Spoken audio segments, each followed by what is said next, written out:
LeBron James 21 years na sa liga pero parang walang pinagbago. First opening game ng NBA rematch ng Los Angeles Lakers kontra sa Denver Nuggets.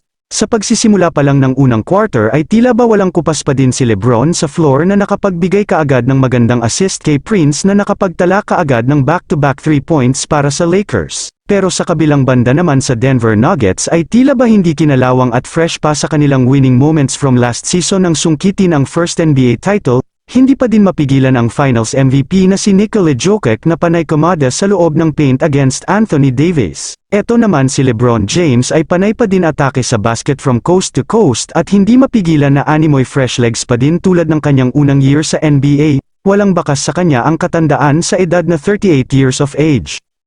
Subalit ang koponan naman ng Denver Nuggets ay abala sa kaliwat kanan na pag-score upang agad na lamamang sa unang yugto ng bakbakan. Magiging matinding champion contender this season ang Nuggets at banta sa ibang koponan kapag mapanatili nila ang kanilang mga players na healthy condition all throughout at sabi pa nga ng commentator na former NBA player na si Reggie Miller ay hindi malabo na masungkit nila ang isa pang kampyonato ayon sa kanyang sariling opinyon. Sinikap naman ng Lakers na mapanatili ang manageable lead ng Denver sa first quarter upang magkaroon ng solid momentum sa second quarter sa pangunguna nila Austin Reeves and D'Angelo Russell na siyang kumikayod sa open siya habang nasa bench pa si LeBron na tila ba limited time ang binibigay ng kanilang coach na si Darvin Ham. Tinapos ng Denver Nuggets ang Lakers sa final score 119-107 sa pangunguna ni Nikola Jokic na may triple-double 29 points, 13 rebounds at 11 assists, habang sa Lakers naman ay pinangunahan ni LeBron with 21 points, 8 rebounds at 5 assists.